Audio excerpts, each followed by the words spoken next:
Big news today ahead of the SpaceX IPO. A share price, $135 a share. Number of shares, which means we can calculate the valuation, give or take roughly $1.75 trillion.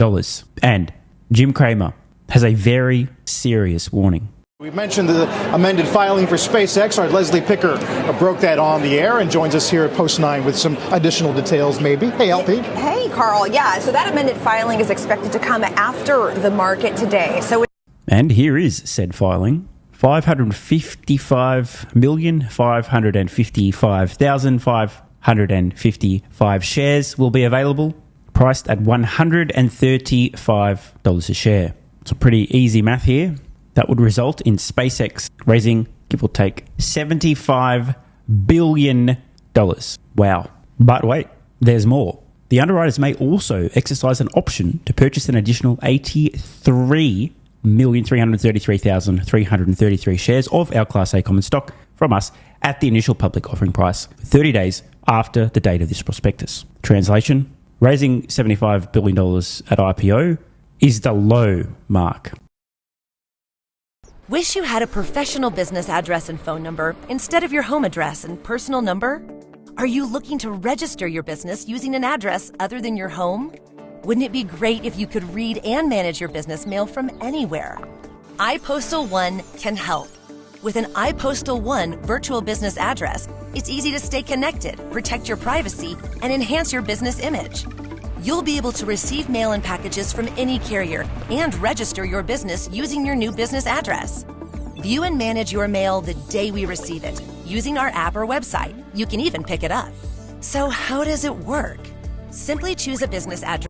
And just between you and I, my prediction, I think that there's close to a 100% chance that those additional shares, the option, will be exercised. When speaking with people familiar with the matter, it sounds like the company and its advisors have agreed on a fixed price ahead of the roadshow. This is different than the typical range that you would see, and you go and meet with investors and market your deal at a range. In this case, this is pretty unique here. They're doing a fixed price, they've already said it, of $135 a share. They're going to offer 555.6 million shares for a total IPO size of $75 billion. I was curious kind of whether there was any significance to the $135 price or 555.6 million shares. It sounds like it was just the math that got you to a $75 billion offering. Yeah, obvious things are obvious. They ideally wanted a share price something like $100x, and it just so happens that they figured out a way to price it starting with a 1, raise $75 billion, and have a nice, neat, even 555 shares. Simple as that. On a diluted valuation basis, a fully diluted valuation basis, this will be a $1.75 trillion company, and that assumes and includes the EchoStar deal as well as the Cursor deal, but it would not include the performance units that would hit for Elon Musk when there is a sizable presence on Mars, for example. So this is quite interesting. If true, the valuation actually including the Cursor acquisition. I'm going to put on my tinfoil hat here for a moment. Actually, I never take it off. But based on what I'm hearing here, instead of feeling out a potential valuation, SpaceX have picked one. Instead of having a range, they've just said no, $1.75 billion. It seems that alone is an indication that they're trying to offer this at a reasonable and fair valuation as opposed to IPO with the highest possible valuation, which is great for long-term investors who pick it up around IPO and hold. And that the Cursor acquisition, if true, according to what CNBS is reporting here, is included in this valuation. That's a $60 billion acquisition of an incredible company. This is incredible. SpaceX appear really intent on looking after their early investors. And I mean early after the IPO, not early as in 2010. SpaceX in 2010 was around $1 billion. So a $1.75 trillion market cap would be about 1,750 times return. Not bad. My work is easy because I use ClickUp. Here's how I keep track of all my tasks. I start by brain dumping everything I need to get done in a list. And the details of that fixed price does confirm a Reuters report from last night. The fixed price kind of comes from a very broad and wide-ranging testing the waters process.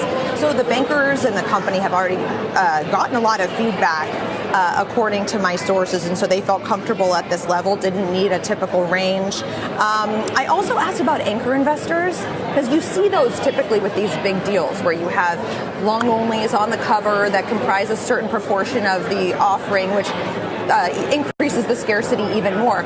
I'm told that won't be the case here. They have some long onlys that they've been talking with, and there's implicit demand, but there's not going to be actual anchor investors on the cover when we see that amended filing, most likely tonight. All right, so Leslie, what thought have they given to the retail market problem? Do they understand that whatever price they're picking could be radically different, and probably possible that there'll be buyers with market orders who might come up to $400, $500. What do they have? Okay, let me do the math real quick on that. $135 a share is a $1.75 trillion valuation. Did he just say that people could have market orders on the SpaceX IPO executing at $400 or $500 per share? Did he misspeak? $400 per share would be like 3 times the IPO valuation of $1.75 trillion. On the other side, to make it so that they're not batched a la 1999, and the price opens at at 260. Yeah. What are they thinking about? So just to clarify, for those who are a little bit lost, what Kramer is talking about is the possibility, due to a truly astronomical amount of demand in SpaceX stock at IPO, the possibility that a number of people, retail investors, put in a buy order for SpaceX stock ahead of the IPO or on the day, a buy order at the market price, which is whatever the market price is. I want $10,000 of SpaceX stock at the market price. If there's an enormous imbalance between supply and demand and far too much demand, the stock could absolutely surge. And he's talking about a scenario. What if SpaceX stock opens almost instantly, not at $135 a share, but $200, not far off double the IPO price? If you have a buy order in, and it executes, and it's not $135 a share, but the stock is shot up to 200 plus, and obviously the market cap along with it. His concern appears to be, is there anything SpaceX has or can do about this? I asked that very question because it's so important here. Right, what did they say? They're looking to allocate 30% to retail, and they did admit this is a big wild card here because you can come out with a fixed price, you go through the marketing process, you get that